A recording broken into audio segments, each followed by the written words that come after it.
मोहन चंपारण गांव के अंदर चिकन का ठेला लगाया करता था और उसका चिकन बहुत ज्यादा मशहूर था। दूर दूर से लोग उसका चिकन खाने के लिए आया करते थे। आज भी मोहन ने चिकन का ठेला लगाया हुआ था। आओ देसी मटन चिकन खाओ, आओ आओ देसी मटन चिकन खाओ, चंपारण का देसी मटन चिकन खाओ, ऐसा मटन चिकन कहीं नहीं मिलेगा, आओ आओ देसी मटन चिकन खाओ। मोहन ऐसे ही ग्राहकों को अपना मटन और चिकन खाने के लिए बुला रहा होता है और थोड़ी ही देर में उसके ठेले पर ग्राहकों की भीड़ लग जाती है। पहला ग्राहक आता है और कहता है, अरे मोहन भाई, तुम्हारे हाथों का चंपारण मटन और चिकन खाने के लिए तो मैं कब से इंतजार करता रहता हूँ। सच में बहुत बढ़िया मटन चिकन बनाते हो तुम। चंपारण गांव के अंदर ऐसी बात कहीं नहीं मिलती। हाँ भाई, बिल्कुल ठीक कहा। मेरे लिए तो तुम मटन लगा दो। तुम्हारा मटन इतना ज्यादा मुलायम होता है कि किसी बूढ़े इंसान के दांत अगर टूटने को हो रहे हो तो वो भी आराम से उसे हजम कर सकता है और चबा सकता है। आप लोगों ने मेरी इतनी तारीफ कर दी तो मेरा आज का यहाँ पर ठेला लगाना सफल हो गया। आप थोड़ी देर रुकिए, मैं बस ये मटन चिकन गर्म करके आप लोगों को दे देता हूँ। मोहन ऐसे ही मटन और चिकन गर्म करके उन लोगों को दे देता है।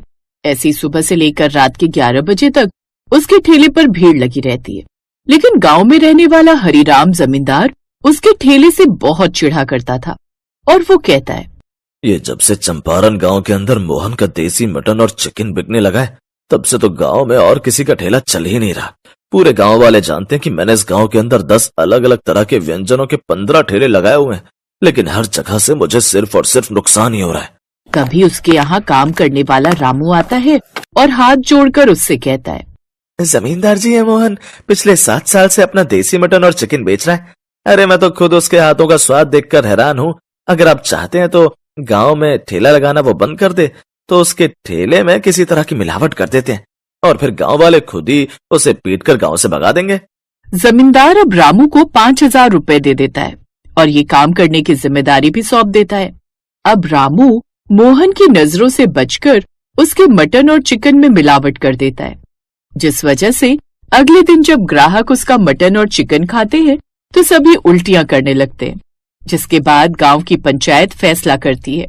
ये देखिए, मोहन के खाने में वैसे तो 7 साल से कोई शिकायत नहीं आई, लेकिन हर कोई जानता है कि पूरे 15 लोगों की तबीयत उसका मटन और चिकन खाकर खराब हो गई है। इसीलिए ये पंचायत पंचारण गांव से मोहन को बेदखल करती है। मोहन की पत्नी शिखा ने हाथ जोड़कर पंचायत में कहा, ऐसा मत कहिए सरपंच जी, हम लोग कहाँ जाएंगे? इसी गांव में तो काम करके हम लोग अपना गुजारा कर रहे हैं। अगर आप लोग हमें निकाल देंगे तो हमारा क्या होगा? हम 2 लोगों के परिवार के लिए गांव के इतने लोगों की जिंदगी के साथ कोई भी धोखा या सौदा नहीं कर सकते। तुम दोनों को कल सुबह का सूरज उगने से पहले इस गांव से निकलना होगा, वरना गांव वाले तुम्हें पीट पीट कर इस गांव से भगा देंगे। समझ गए तुम दोनों?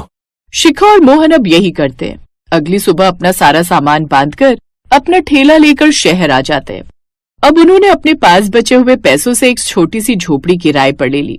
अगली सुबह जब मोहन अपना ठेला लेकर जाने लगा तो शिखा ने उससे कहा, अजी आप कहाँ जा रहे हैं? गांव वालों को तो आपके हाथों का स्वाद पता था, लेकिन शहर के लोग तो आपके चंपारण देसी मटन और चिकन के बारे में कुछ भी नहीं जानते। अगर यहाँ आपका ठेला ना चला तो? शिखा, अगर ठेला यहाँ पर नहीं चला तो भी गुजारा करने के लिए हमें कुछ न कुछ तो करना ही होगा ना। हम हाथ पर हाथ रखकर नहीं बैठ सकते। वैसे भी तुम 2 महीने की गर्भवती हो। शिखा की आंखों में आंसू आ जाते हैं और वो मोहन को विदा कर देती है। मोहन भी अब शहर की गलियों गलियों में घूम घूम कर अपना चंपारण देसी मटन और चिकन बेचने लगता है। आओ देसी मटन और चिकन खाओ, चंपारण का देसी मटन और चिकन खाओ। मोहन एक बड़े से कॉलेज के बाहर अपना ठेला लगाया हुआ था। थोड़ी देर में कॉलेज के स्टूडेंट बाहर आते हैं और उन स्टूडेंट्स में से मैरी नाम की लड़की ने कहा, क्या बात है भैया, ये गांव का देसी चंपारण चिकन क्या होता है? कोई स्पेशल तरह का मटन या चिकन बेच रहे हैं क्या? बहन जी, चंपारण गांव में सबसे ज्यादा स्पेशल और बिकने वाला मेरा ही मटन और चिकन होता था, बिल्कुल देसी स्टाइल का। आप खाकर देखिए, आपको पसंद आएगा। अरे मैरी, पागल हो गई है क्या? ये लोग तो सफाई से मटन और चिकन बनाते भी नहीं होंगे। अगर तुझे मटन या चिकन खाना है तो चल, मैं तुझे KFC लेकर चलती हूँ, हम KFC में खाएंगे। सूजी और मैरी ये बोलकर जाने लगी कि तभी मोहन ने उन्हें रोकते हुए कहा, आप लोग एक बार मेरा देसी मटन चिकन खाकर देखिए। अगर आपको पसंद नहीं आता तो आप कोई भी पैसा मत देना, मैं आप लोगों से कुछ नहीं लूंगा। सूजी, जब भैया इतना कह रहे थे एक बार खाकर देखने में जाता भी क्या है? वैसे भी बोर्ड पर एक प्लेट का दाम सिर्फ 70 रुपए ही तो है। अब मैरी और सूजी जैसे ही गांव का देसी चंपारण मटन और चिकन खाकर देखती हैं तो उन्हें वो बहुत टेस्टी लगता है। और जो सूजी मैरी को वहां से ले जाना चाहती थी वो कहती है, अरे ये मटन के टेस्ट से साफ पता चल रहा है कि बहुत सफाई से बना है और कितना सॉफ्ट है।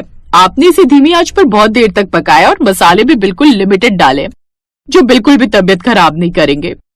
सच में भैया, उम्मीद करती हूँ कि आपका ये काम बहुत अच्छा चले। मुझे नहीं पता कि आप गांव से यहाँ शहर में ठेला क्यों लगा रहे हो, लेकिन मुझे ऐसा लगता है कि आप बहुत जल्दी बहुत ज्यादा सक्सेसफुल होने वाले हो।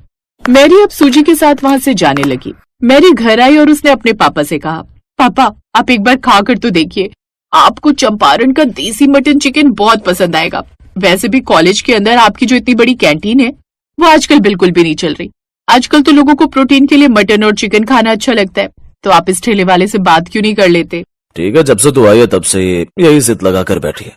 तो जब इतनी जिद कर रही है तो फिर मैं इस मोहन से एक बार बात करके देखता हूँ, फिर ही मुझे पता चलेगा कि चंपारण के देसी मटन चिकन में आखिर ऐसा क्या स्वाद है जो मेरी बेटी उसकी दीवानी हो गई। अब मैरी के पापा मोहन को कॉल करते हैं और उसे अपना मटन चिकन लेकर कॉलेज की कैंटीन में मिलने के लिए बुलाते हैं।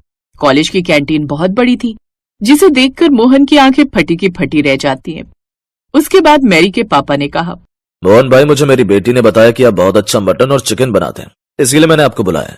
अगर मुझे आपके हाथों का स्वाद अच्छा लगा तो मैं आपको अपनी कैंटीन में शेफ के तौर पर अपॉइंट कर दूंगा। आपको इस तरह रोड पर भटकना नहीं पड़ेगा और आपको अच्छी सैलरी मिलेगी और साथ ही अच्छी कमाई अगर होती है तो इंसेंटिव भी मिलेगा। मोहन ये बात सुनकर खुश हो जाता है। उसके पापा ने जैसे ही मटन चिकन खाया तो कहने लगे, वाकई मैं भी बोलूं कि जब मेरी बेटी किसी की इतनी तारीफ कर ही रही है तो उसके खाने में कोई ना कोई अच्छी बात तो जरूर होगी। सच में तुम बहुत काबिल हो मोहन। जब तक तुम शहर में अपना खुद का कोई काम सेटअप नहीं कर लेते तब तक तुम मेरी कैंटीन में काम कर सकते हो। मोहन ये बात सुनकर बहुत ज्यादा खुश हो जाता है क्योंकि उसकी पत्नी गर्भवती थी और वो जल्द से जल्द शहर में बसना चाहता था।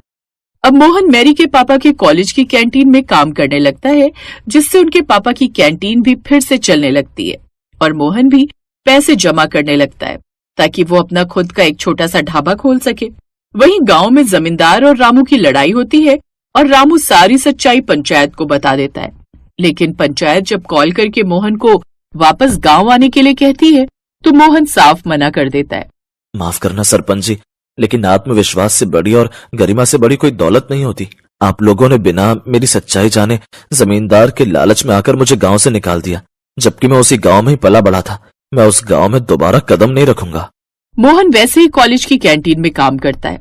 उसे सब लोग जानने लगते हैं और धीरे धीरे वो पैसे जमा करके अपना खुद का एक ढाबा खोल लेता है। वो चंपारण के देसी मटन और चिकन को शहर में भी फेमस कर देता है और शहर के लोग KFC भूलकर उसके देसी मटन और चिकन के दीवाने हो जाते हैं।